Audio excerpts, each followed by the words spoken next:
Barry, welcome back to Raith TV. How's things? Yeah, good, all good. We've had a busy week training, so it's we're getting the boys all ready for the weekend. It's back on the road tomorrow. A tough game against Queen's Park away from home, but we've picked up 4 points in the last two games. We're hoping to try and add to that. Yeah, well, definitely. I think they had a hard game last week. Things never went really well for them, so we've studied and looked at a lot at that. They're obviously they still got some good players, so you're going to definitely see a reaction from them, which will make the game a bit more difficult for us, but we need to make sure that we stand up to that right away. As I always say, you've got to start bright in the game, but we know that they will come after us pretty quickly, so we understand that and we get that and we need to be right at it. One of the positives from last week was actually getting to see Paul Nassau running around the pitch, getting his debut in less than 90 minutes. How did you feel his performance was? I thought he did really well, and I think when Paul and Joshua came over, it's taken him a bit of time to get used to the speed and the intensity of the football, especially the way we want to do things. But it's different when you're coming from a younger age group or a B team. The intensity and the expectation of fans, of media, whatever it is, and you talk in football. And a lot of the training sessions, we could see that the intensity we were training at, it would take him a bit of time to catch up on, and he's done it really well.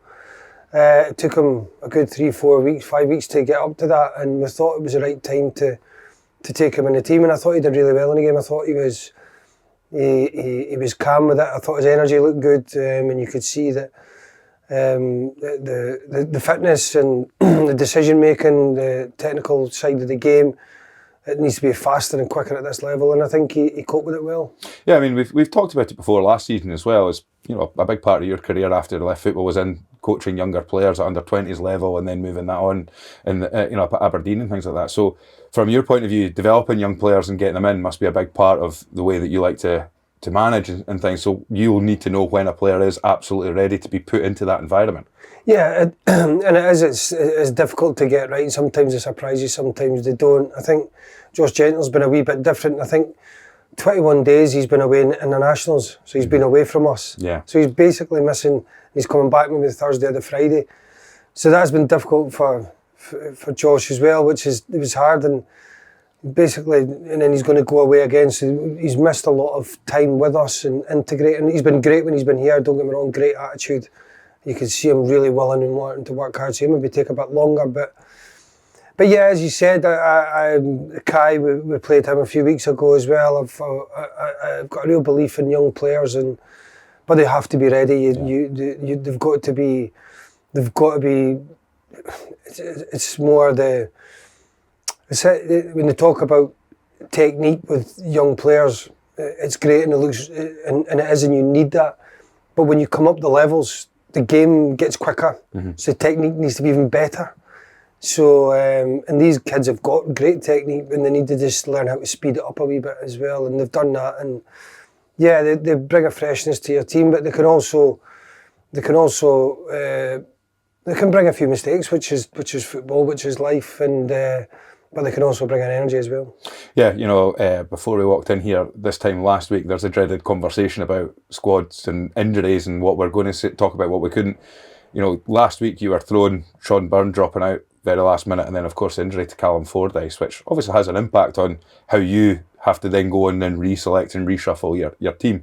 So a quick update on Callum Fordyce firstly. Well, I think first and foremost, when I came in, we needed to tidy up the injury side of things, and we've done that pretty well. And that has been by periodising our week, making sure that there's a lot of consistency in it. We're doing similar sort of trainings, movements. Our data tells us that with our vests and obviously our catapult stuff and all that. We look at the numbers. So really the players are wearing GPS vests and GPS, things like that every training session? So I know every number, every detail, and we had to get in a real consistency of that, and we did. We tidied up the injuries. Now, unfortunately, there's some injuries you cannot predict. So, like Sean Burns had a back problem for quite a while. So it's been about the last month with Sean. He's a player we like on the pitch as well, but he's been in and out. So he's went away and got an injection. Callum Fordyce went into a boarding, one of the side boarding of the the pitch, Right. and dislocated his shoulder, Right. which is nothing you can do about. Richard Chin obviously got contact, which is nothing you can do about. Yeah. So he's out for 3 months. Then Vonnie has an injury, had a operation on his hamstring 2 years ago. Yeah, last year. Yeah. Before we were here, before we did consider, but it's a bit of tendinitis in it, which is something that can come and go, which is an injury that You just can't manage against these things. That's a frustration for me. Now that can happen in football, so that gets thrown at every manager. It gets thrown at every club.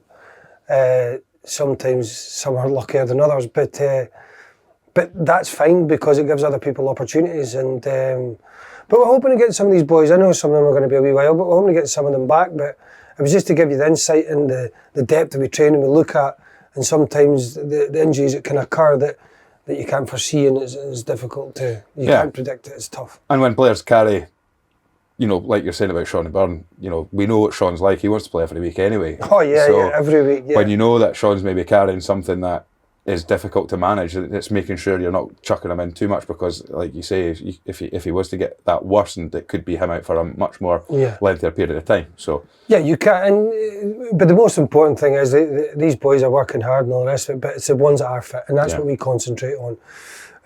We help the ones that are not, but and it gives Jack Hamilton, for instance, his more game time. He looks like he's getting stronger. He's getting up to a bit more speed. He scored a good goal last week, and Paul Nassau coming into the team, he brings a bit of energy, and it gives us other players who are there in the squad, and we'll need to use them all for the season.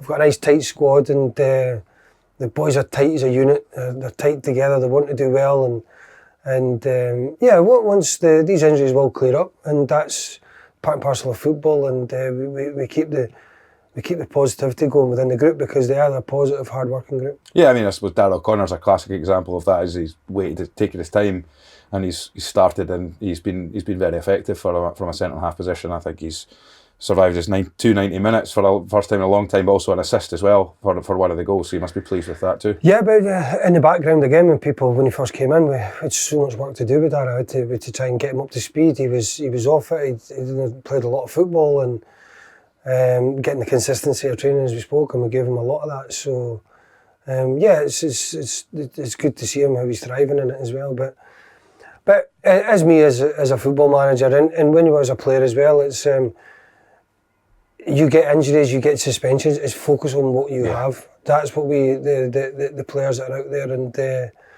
and making sure that they're performing at their best, and then we help the other ones that are a bit unlucky with injuries. Absolutely, and then it's on to tomorrow then. Off to Leicester Hampden. First time Raith Rovers will have played there instead of the big pitch at Hampden Park. Do you know much about our opposition and what we're going into tomorrow? Yeah, I know lots about the opposition. I think there will be don't let him ever tell you this championship every game is very difficult, and you've got to respect every opposition the exact same, because anything can happen in a game. But yeah, we're looking forward to going to Leicester Hampden.